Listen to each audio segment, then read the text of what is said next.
The sea was calm as I set out on my small fishing boat, the Mary Ann, named after my late mother. The sky was a clear blue, promising a bountiful day of fishing. I had been a fisherman all my life, inheriting the trade from my father, who had inherited it from his father before him. The ocean was in my blood.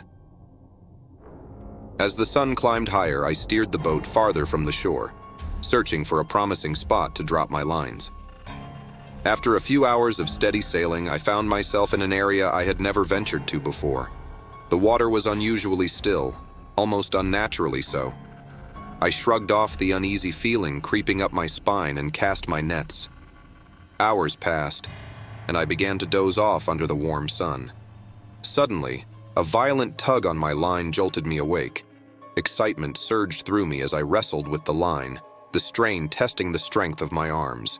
Whatever was on the other end was massive. I envisioned the stories I would tell at the docks, the envy in the eyes of my fellow fishermen. After what felt like an eternity, I finally pulled my catch to the surface. My heart sank. It wasn't a fish, but a waterlogged ancient chest. It looked like it had been down there for centuries, covered in barnacles and seaweed. Curiosity got the better of me, and I hauled it aboard. I pried the chest open, expecting to find treasure. Instead, I was greeted by a sickly, greenish light that seemed to pulse like a heartbeat. Inside was a strange black stone, smooth and cold to the touch. As soon as my fingers brushed its surface, a chill ran down my spine, and the sky darkened ominously. I quickly closed the chest and tossed it back into the sea, but the feeling of unease persisted. The wind picked up and dark clouds gathered overhead. The once calm sea now churned violently, waves crashing against the Mary Ann, threatening to capsize her. I struggled to regain control of the boat, but it was as if the sea had a will of its own. The wind howled, and the rain lashed down, stinging my skin. Lightning split the sky, illuminating the monstrous waves that towered above me. In the flashes of light, I saw something that made my blood run cold. Silhouetted against the stormy backdrop were figures, humanoid but twisted and grotesque. Their eyes glowed with the same sickly green light that had emanated from the chest. They were watching me, and I could feel their malevolent intent. Panicking, I tried to steer the boat away from the storm, but it was no use. The figures seemed to move with the waves, closing in on me. One moment they were distant, and the next they were right beside the boat, their ghastly faces leering at me from the darkness. A colossal wave surged over the Mary Ann, and I was thrown overboard. The icy water shocked my system, but I fought to stay afloat.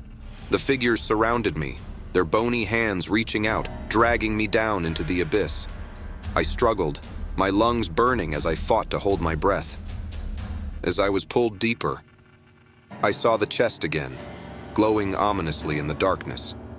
The figures dragged me toward it, their whispers echoing in my mind, promising doom and despair.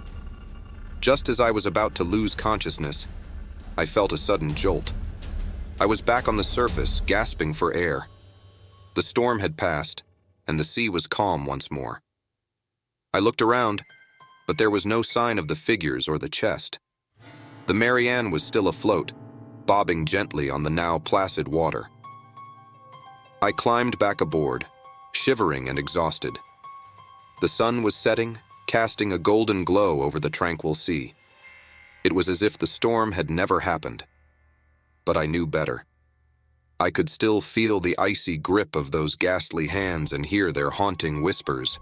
I steered the boat back to shore, my mind racing. I couldn't shake the feeling that I had disturbed something ancient and malevolent. When I finally reached the docks, I was greeted by the concerned faces of my fellow fishermen. "Are you all right, Tom?" one of them asked. "You look like you've seen a ghost." I nodded, too shaken to speak. As I secured the Mary Ann, I caught a glimpse of something out of the corner of my eye.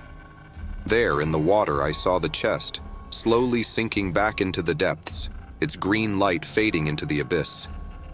I never spoke of what happened that day, but I never ventured out to that part of the sea again. The ocean held many secrets, and some were better left undisturbed. Every time I closed my eyes, I saw those figures and heard their haunting whispers, reminding me of the terror that lurked beneath the waves.